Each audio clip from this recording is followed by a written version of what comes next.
ಸನ್ಮಾನ್ಯ ಸಿದ್ದರಾಮಯ್ಯನವರ ಸುಪುತ್ರ ಯತೀಂದ್ರ ಸಿದ್ದರಾಮಯ್ಯನವರು ನಮ್ಮ ತಂದೆ ಉಳಿದ ಅವಧಿಗೆ ಪೂರ್ತಿ 5 ವರ್ಷವೂ ಅವರೇ ಮುಖ್ಯಮಂತ್ರಿ ಅಂತೇಳಿ ಹೇಳಿಕೆ ಕೊಟ್ಟಿದ್ದಾರೆ. ಅದು ಪತ್ರಿಕೆಗಳಲ್ಲಿ ಕೂಡ ಮತ್ತು ಟಿ ವಿ ಮಾಧ್ಯಮದಲ್ಲಿ ಕೂಡ ಬಂದಿದೆ. ಇದು ಯತೀಂದ್ರ ಸಿದ್ದರಾಮಯ್ಯನವರು ಕೊಡ್ತಾ ಇರುವಂಥ ರೀತಿ ಈಗಾಗಲೇ 2-3 ಸಾರಿ ಕೊಟ್ಟಿದ್ದಾರೆ. ನಾನು ಒಬ್ಬ ಮುಖ್ಯಮಂತ್ರಿ ಮಗ, ನಾನು ಯಾವ ವಿಷಯ ಹೆಚ್ಚಿಗೆ ಮಾತಾಡಬಾರ್ದು ಅನ್ನೋದು ಕನಿಷ್ಠ ಜ್ಞಾನ ಇಲ್ಲದೇನೆ ಇಷ್ಟೆಲ್ಲ ಮಾತಾಡ್ತಾ ಇದ್ದಾರೆ. ಇದು ಸಿದ್ದರಾಮಯ್ಯನವ್ರಿಗೆ ಒಂದು ಕಪ್ಪು ಚುಕ್ಕಿ ಆಗ್ತದೆ ಅಂತ ನಾನು ಭಾವಿಸ್ಕೊಂಡಿದ್ದೀನಿ. ಯಾಕೆ ಅಂತಂದರೆ ಇದು ಹೈಕಮಾಂಡ್ ಈಗಾಗಲೇ 2 ಸಾರಿ 3 ಸಾರಿ ಸ್ಟೇಟ್ಮೆಂಟ್ ಕೊಟ್ಟಾಗಲೂ ಕೂಡ ಹೈಕಮಾಂಡ್ ಅವ್ರು ಕರೆದು ಬುದ್ಧಿ ಹೇಳೋದಾಗಲಿ, ಶಿಸ್ತು ಕ್ರಮ ತೆಗೆದುಕೊಳ್ಳೋದಾಗಲಿ, ನೋಟಿಸ್ ಕೊಡೋದಾಗಲಿ ಇದು ಯಾವುದೂ ಮಾಡಿಲ್ಲ. ಇದರಿಂದ ನಾನೇ ಸೂಪರ್ ಹೈಕಮಾಂಡ್ ಅನ್ನೋ ಭಾವನೆ ಅವ್ರಿಗೆ ಬಂದಿದೆ ಅಂತ ಕಾಣಿಸ್ತದೆ. ಸನ್ಮಾನ್ಯ ಸಿದ್ದರಾಮಯ್ಯನವರು 2 ಸಾರಿ ಮುಖ್ಯಮಂತ್ರಿ ಆಗಿದ್ದಾರೆ, ಒಳ್ಳೆಯ ಆಡಳಿತ ಕೊಟ್ಟಿದ್ದಾರೆ. ಅವ್ರ ಬಗ್ಗೆ ನನಗೂ ಕೂಡ ತುಂಬ ಗೌರವ ಇದೆ. ನಾನು 25-30 ವರ್ಷದಿಂದಲೂ ಕೂಡ ಅವ್ರ ಬಗ್ಗೆ ನಾನು ಚೆನ್ನಾಗಿ ಬಲ್ಲೆ. ಅವ್ರು ಯಾವತ್ತೂ ಕೂಡ ಕೆಟ್ಟ ಆಲೋಚನೆಗಳಿಗೆ ಮನಸ್ಸನ್ನು ಕೊಡೋದಿಲ್ಲ, ಒಳ್ಳೆಯ ಆಲೋಚನೆ ಮಾಡ್ತಾರೆ.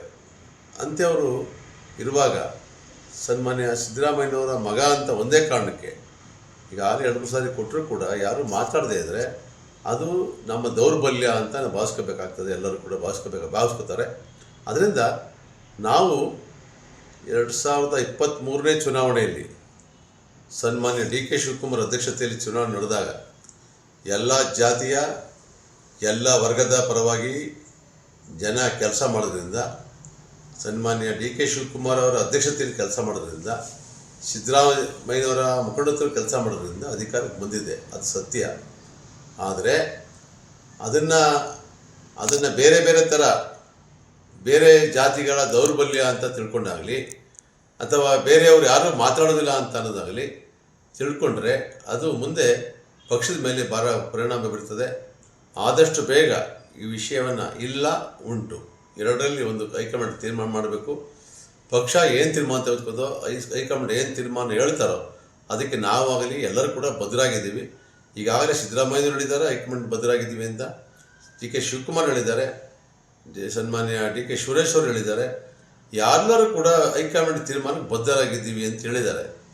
ಆದರೆ ಇವರು ಯತೀಂದ್ರ ಅವರು ಈ ರೀತಿ ಮಾತನಾಡೋದು ಅವರ ಗೌರವಕ್ಕೆ, ಅವ್ರ ಸ್ಥಾನಕ್ಕೆ ಗೌರವ ತರೋದಲ್ಲ. ಈಗಾಗಲೇ ಪತ್ರಿಕೆಯಲ್ಲಿ ಪ್ರಚಾರ ಆಗಿದೆ, ಸನ್ಮಾನ್ಯ ಯತೀಂದ್ರ ಅವರು ಬೇರೆ ಬೇರೆ ಇಲಾಖೆಯ ಪ್ರಭಾವಿ ಮಂತ್ರಿಗಳ ಇಲಾಖೆಗಳು ಕೂಡ ಕೈ ಹಾಕಿದ್ದಾರೆ ಅಂಥೇಳಿ. ಇದು ಪಕ್ಷಕ್ಕೆ ಮತ್ತು ಸಿದ್ದರಾಮಯ್ಯನವ್ರಿಗೆ ಎಲ್ಲರೂ ಕೂಡ ಗೌರವ ಬರೋ ಕೆಲಸ ಅಲ್ಲ. ಆದಷ್ಟು ಬೇಗ ಇದನ್ನು ವರಿಷ್ಠರು ಗಮನ ತೆಗೆದುಕೊಂಡು ಸಿದ್ದರಾಮಯ್ಯನವರ ಮಗನನ್ನು ಕರೆದು ಶಿಸ್ತಿನ ಪಾಠವನ್ನು ಹೇಳಬೇಕಾಗ್ತದೆ.